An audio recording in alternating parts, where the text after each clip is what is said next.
Director of Policy and Communications for the Delaware State Senate Republican Caucus. I'd like to welcome you to our weekly wrap-up video, this being week 4 of the Delaware General Assembly.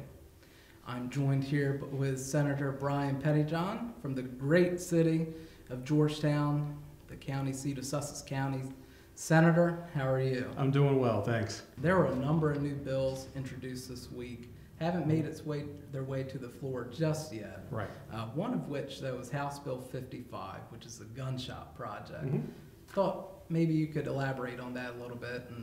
Sure. The gun shop project is something that is being done in other states. It's actually a good bipartisan bill, and it's really common sense. All that the gun shop project bill does is encourages, doesn't mandate, but encourages suicide prevention materials to be available at gun shops within Delaware at the point of sale when somebody purchases a firearm. And the idea really is to make sure that if there is somebody that's in crisis, that the information for the tools that they need in order to make it through whatever they're going through is available to them. We want to try to work on suicides, on limiting suicides in Delaware. And this is something that does not infringe on rights. It doesn't put a burden on the businesses because, again, it's voluntary.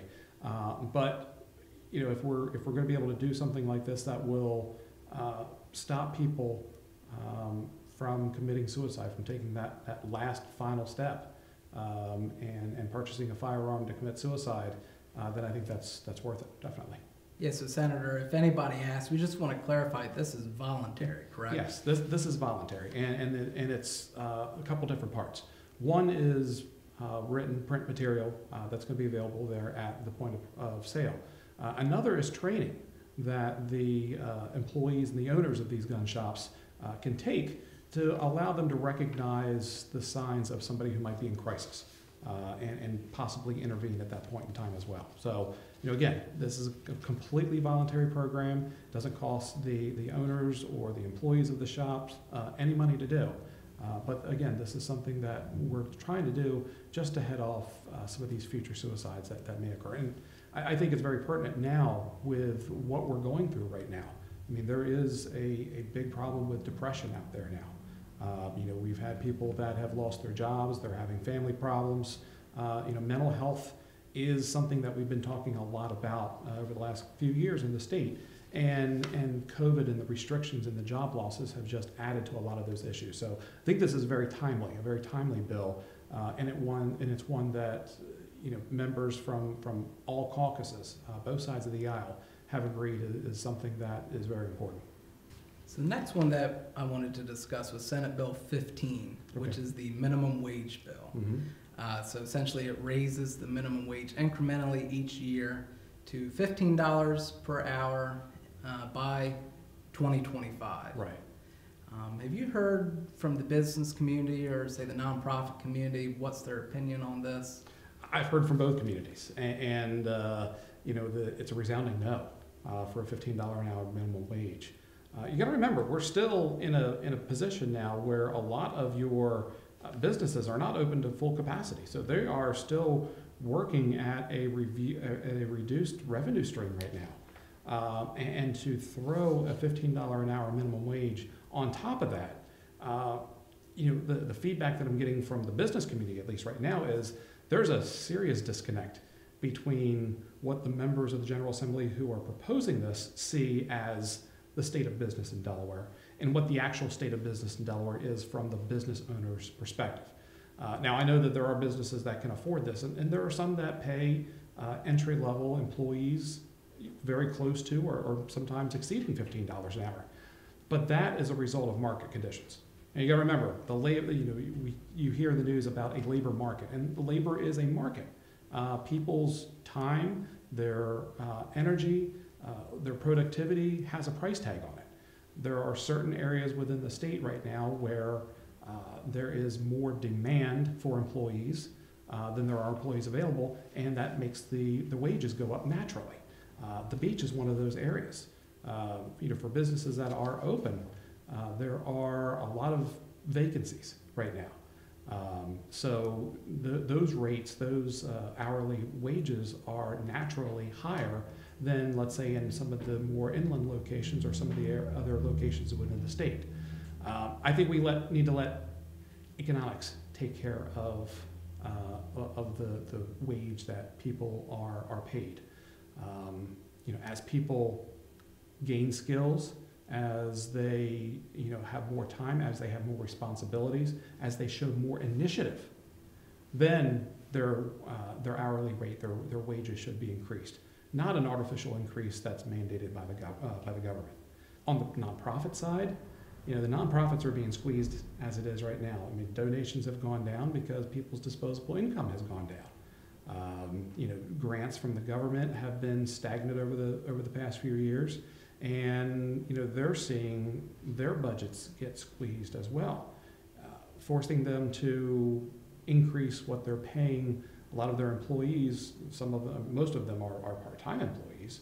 But that's going to have a very serious impact on what they're able to turn back around and offer the community and a lot of the services that they provide. How would this affect our beach communities, particularly the small businesses there? We have a lot of high school students, college students, and J-1 visa foreign workers coming over just to really make some extra money and to pay for their education. How would this wage increase possibly impact them and the ability to get hired from the small businesses there? It's really concerning over in our resort area with those students that are coming in and trying to get summer employment. A couple things can happen. Businesses are going to have to adjust, and they will adjust somehow. One, they can go to automation, and we're actually starting to see that in a lot of our markets now with the self-service kiosks. They could raise prices, but a lot of times they're not able to do that if they're in a competitive market. Prices would have to rise market-wide. If you have one particular establishment that raises prices without the other ones doing it, you're going to drive businesses, you're going to drive business somewhere else. Or some of them can just close. I've heard of some businesses that are talking about maybe bringing family members in, having their owners work more, as if they don't already work enough as a small business owner. Usually they're there from open to close, but they're thinking about doing additional time there as well. So they'll adjust or they'll close down. But unfortunately, what we're seeing is a distinct lack of that connection between the individuals that are proposing this minimum wage hike and the ones that actually have to pay the employees that new higher wage. The economics of doing that seems to be lost on a lot of people. The final bill that I wanted to discuss was Senate Bill 65, your own bill, right. FAST. I'll kind of let you just do all of the talking on this one. Okay. So what exactly does Senate Bill 65 do, and why do we need it? Well, FAST. Start off with the name of the bill, FAST. It's Focus on Alternative Skills Training. And what it has to do with is allowing students that are getting out of high school the opportunity to get some of that non-degree conferring education that they might need in order to have a highly valued skill within the workplace. So, what are those kind of skills? Whether it be some welding, whether it be plumbing, electrical, HVAC, carpentry. Some of those things that they would go out to Del Tech to a non-credit program and get the training for. This would provide funding for them to get that training. Bringing up some other things even more technical, like Zip Code Wilmington up in Wilmington, where students learn coding, computer coding, Java coding. Those things are in high demand right now, and you get that, go through those programs, get that education, and you're commanding a true good living wage that's based on your skill as soon as you finish those programs.